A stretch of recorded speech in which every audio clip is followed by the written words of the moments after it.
అందరికీ నమస్కారం అండి. నేను మీ సుజాత కిచెన్ కు స్వాగతం. ఈ సంవత్సరం దసరాకు 9 రోజులు 9 రకాల నైవేద్య ప్రసాదాల తయారీ సిరీస్ లో భాగంగా 7వ రోజు కొబ్బరన్నం తయారు చేద్దామండి. ఈ కొబ్బరన్నం పొడి పొడిగా వచ్చేలా తయారు చేయడానికి ఏం చేయాలో చూసేద్దాం. ముందుగా పావుసేరు లేదా పెద్ద గ్లాసు బియ్యాన్ని 2 సార్లు బాగా కడిగి గంట నానబెట్టాలి.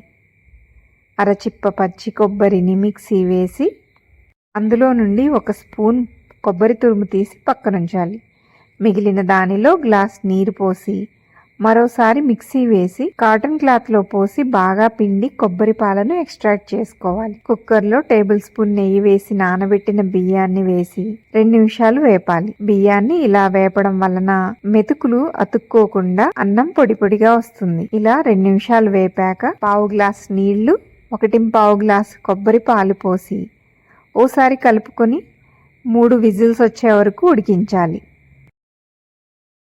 పోపు కోసం కడాయిలో స్పూను నెయ్యి, స్పూను నూనె వేసి పోపు దినుసులు, కాసిని జీడిపప్పు, ఎండుమిర్చి ముక్కలు, కరివేపాకు వేసి నిమిషం వేపి పచ్చిమిర్చి ముక్కలు, పక్కన పెట్టుకున్న పచ్చి కొబ్బరి తురుము వేసి మరో 2 నిమిషాలు వేయించాలి.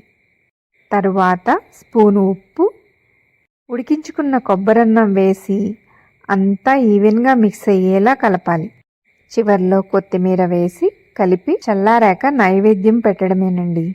వేడిగా ఉన్నప్పుడెప్పుడు నైవేద్యాన్ని దేవుడికి పెట్టకూడదు. పూర్తిగా చల్లారాక మాత్రమే పెట్టాలి. సరస్వతీదేవి కటాక్షం అందరికీ లభించాలని మనస్ఫూర్తిగా కోరుకుంటూ మీ సుజాత కిచెన్. పండుగలప్పుడు శుభకార్యాలప్పుడు చేసే ప్రత్యేకమైన నైవేద్య ప్రసాదాల తయారీ మన ఛానల్లో ఫెస్టివల్ రెసిపీస్ అనే ప్లేలిస్ట్ లో ఉన్నాయి. ఓసారి చూసి మీకేది నచ్చిందో ఇంకా ఏమైనా కావాలో కామెంట్ చేయండి. ధన్యవాదాలు.